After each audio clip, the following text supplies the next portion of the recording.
Olá, seja bem-vindo a esse vídeo sobre a história da evolução do audiovisual para a animação. Eu sou Vinícius Chaussé e vou estar com você nessa aula. Talvez você seja um animador, talvez você nunca tenha ouvido falar nisso, mas com certeza você já assistiu algum desenho animado. E como é interessante os desenhos animados que vemos na TV, porque são imagens progressivas, trazendo para nós uma ação, um movimento ou uma ideia sobre alguma coisa. Mas como será que tudo surgiu? Como é que tudo começou? Bom, eu vou explicar um pouquinho para vocês um resumo de como essa história da animação se confunde com a história do audiovisual. Hoje parece ser muito fácil porque a gente vê os desenhos se movimentando, andando, falando, mas nem sempre foi assim. Há muito tempo atrás, milhares de anos atrás, lá na pré-história, o homem ele desenhava nas cavernas animais que não tinham 4, mas sim 8.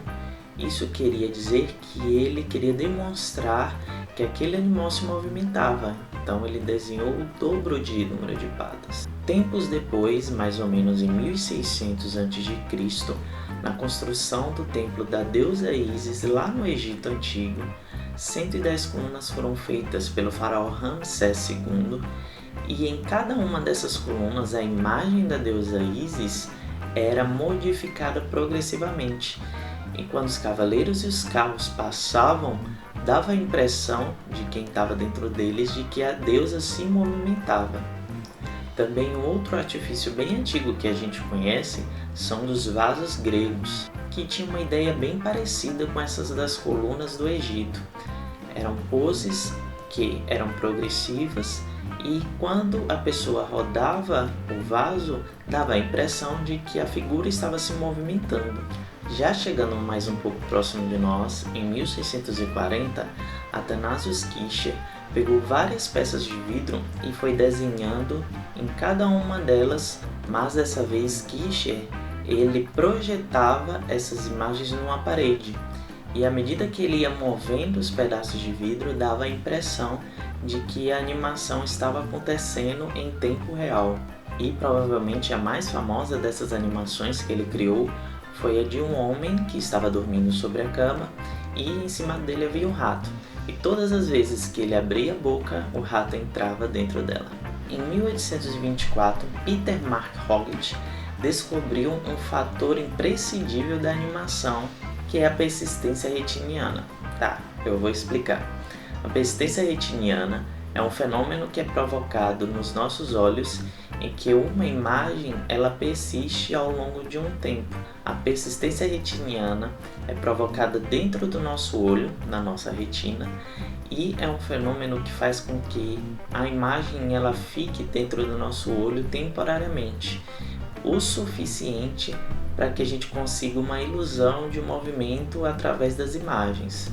E ele criou o traumatópio, que talvez você já tenha visto na sua infância. É um disco que tem 2 desenhos diferentes, um em cada lado. E ele, nas suas 2 laterais, tem um cordão. E a partir do momento que você gira e roda esse disco, dá a ilusão no seu olho, dentro do cérebro, de que as 2 imagens na verdade é uma só. E na verdade o desenho que ele criou era de um lado um pássaro, do outro lado uma gaiola. E a partir do movimento do disco, dava a impressão de que o pássaro estava preso dentro da gaiola. Um outro item que também é precursor da animação e que foi vendido como um brinquedo é a roda viva ou zootrópio. A roda viva é um cilindro que dentro dela tem vários desenhos sequenciais e no meio um espelho. E aí a partir do momento que você rodava a parte exterior, que eram os desenhos, quando você olhava para o espelho, dava a impressão de que o desenho estava se movimentando. Outro brinquedo que talvez você também conheça é o Flipperbook ou o folioscópio. Esse é bastante popular porque nada mais é do que um bloco de papel com vários papéis. Só que a diferença é que em cada papel existe um desenho que leva a uma sequência continuada, como todos os outros. Mas dessa vez, para você animar, você teria que usar o dedo e abrir e folhear cada desenho um por um. E com certeza você deve ter feito isso no seu caderno de escola, fazer 2 desenhos e ficar folheando entre um e outro para ver a imagem se movimentando. Mas o Flipperbook tem um lugar especial no coração dos animadores, principalmente os mais antigos, pois era uma técnica muito usada para ajudar na animação, de você ver a progressão da sua animação. É aí que partimos para o próximo passo da animação, que foi invadir as telonas do cinema. Na mesma época da Era de Ouro do cinema, em 1920, uma animação fazia muito sucesso, que você com certeza já ouviu falar, que foi o Gato Félix. O Gato Félix fazia tudo aquilo que o cinema de câmeras não conseguia, todas as ações, movimentos, e foi daí que surgiu a grande ideia de uma das maiores mentes brilhantes da animação, Walt Disney, que investiu tudo em seu personagem mais famoso, Mickey Mouse, claro. E lembrando que naquela época tudo ainda era em preto e branco. Nessa época o desenho fazia sucesso nos cinemas, inclusive um dos maiores sucessos de Walt Disney foi Os Três Porquinhos. Mas ele queria algo mais, porque até essa época ainda eram feitos curtas de animação. Imagine, o processo de animação é bastante demorado e caro, mas foi aí que ele deu o seu primeiro passo rumo aos longas-metragens animados e lançou Branca de Neve e os Sete Anões. Nessa mesma época, que também faz parte da Era de Ouro, ele lançou Pinóquio, Dumbo, Bambi, Fantasia e também outros inúmeros curtas de Mickey Mouse e Pato Donald. E depois disso, que você já sabe, veio várias outras indústrias, vários outros personagens icônicos, como Tom e Jerry, Popeye, Pica-Pau, Pernalonga, até os desenhos atuais. E agora a gente vai dar uma parada na história das animações para falar de uma das primeiras técnicas de animação, a animação clássica. A animação clássica nada mais é do que a evolução desse primeiro estilo de animação, que é a animação quadro a quadro. A animação quadro a quadro foi o primeiro estilo de animação comercial. E como ela funciona? Ela nada mais é do que esses exemplos que eu dei anteriormente, só que lógico com uma pegada atualizada, que é os desenhos sobrepostos progressivamente. E a partir disso, a gente acabou criando um dos princípios básicos da animação, que é a intervalação. A intervalação nada mais é do que o intervalo entre uma ação e outra. O intervalo entre uma ação e outra depende principalmente de 2 coisas: espaço e tempo. Por exemplo, eu vou utilizar o meu braço para demonstrar uma ação. Na intervalação, eu crio pontos chaves, que por exemplo é o ponto inicial e o ponto final. E entre esses 2 pontos existe um intervalo. E entre esses 2 pontos eu tenho várias passagens que são vários quadros chaves.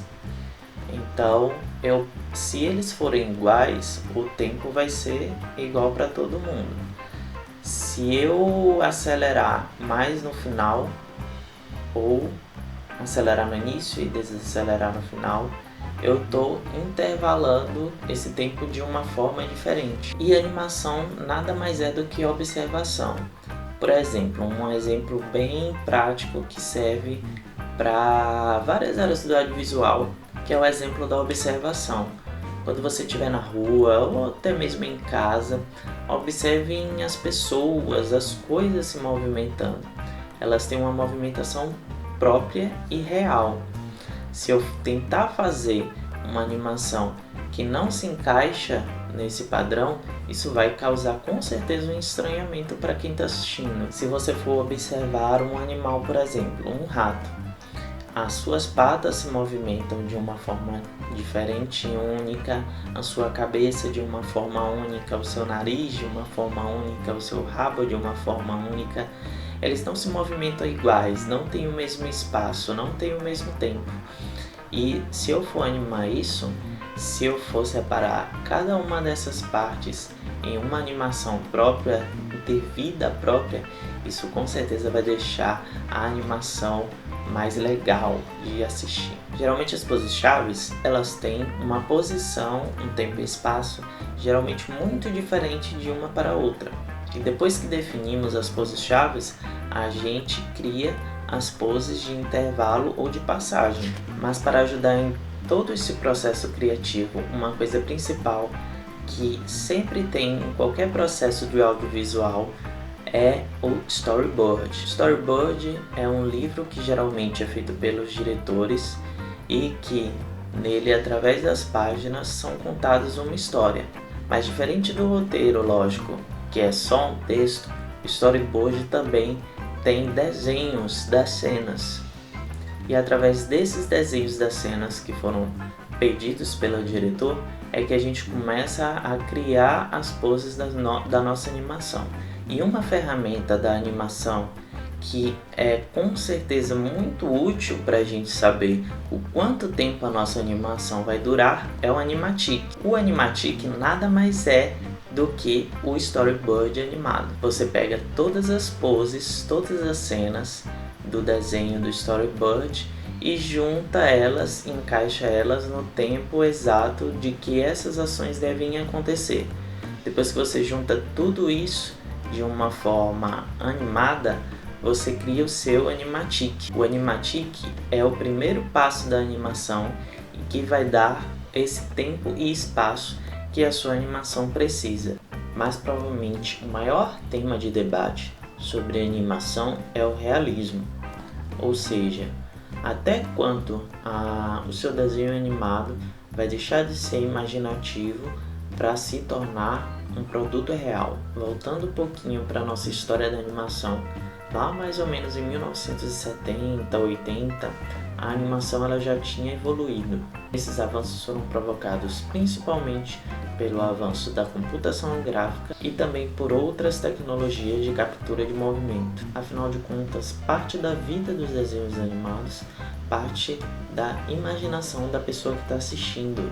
Então se descobriu que os desenhos animados eles não precisariam de toda essa informação de que um filme normal contém. E também essa foi a época daqueles desenhos que eram exagerados nas ações, como por exemplo Pica-Pau e Pernalonga. É lógico que hoje em dia qualquer animador, seja do estilo clássico, stop motion ou gráfica, ele busca as suas referências nos seres vivos. Mas com o avanço das tecnologias surgiu um novo ponto na animação, que é o Vale do Estranhamento. O Vale do Estranhamento nada mais é quando uma animação é tão complexa que ela se torna estranha para a nossa cabeça. Um exemplo é a animação de um quase humano. Quando a gente tenta fazer o ser humano com todas as suas qualidades humanas, mas acaba faltando alguma coisa que faz com que o nosso cérebro identifique aquilo como assustador ou repulsivo. E a gente teve até um exemplo bem próximo de nós, que foi aquele filme do Sonic, mas que foi refeito a partir das opiniões das pessoas que apontavam o seu estranhamento com o desenho. Hoje não existe somente um estilo de animação. Você pode fazer no estilo clássico, você pode usar as ferramentas digitais, você pode fazer rotoscopia, você pode fazer stop motion e vários outros inúmeros estilos de animação. E também existem outros estilos que também vieram da animação, como o motion graphics, como as animações de edição e várias outras coisas que estão muito presentes no audiovisual. Atualmente, os programas de computadores ajudam bastante a economizar tempo no processo de animação. Isso porque eles já são inteligentes o bastante para ajudar no processo de intervalação. Antes a gente demandava bastante tempo desenhando pose por pose. Hoje em um programa de computador você precisa apenas desenhar as poses-chaves e ele já vai desenhar todo o restante para você. Mas não importa a área da sua vida, com que você trabalha, a animação com certeza fez parte da sua infância e continua fazendo até hoje. Talvez você nem saiba, mas esse vídeo que eu estou gravando e os vídeos que você grava no celular também vieram da mesma base da animação. O vídeo nada mais é do que várias fotos sequenciais e combinadas dão a impressão de que a imagem está em movimento. E a parte menor de um vídeo, que seria a mesma coisa de uma folha de desenho, a gente chama de frame.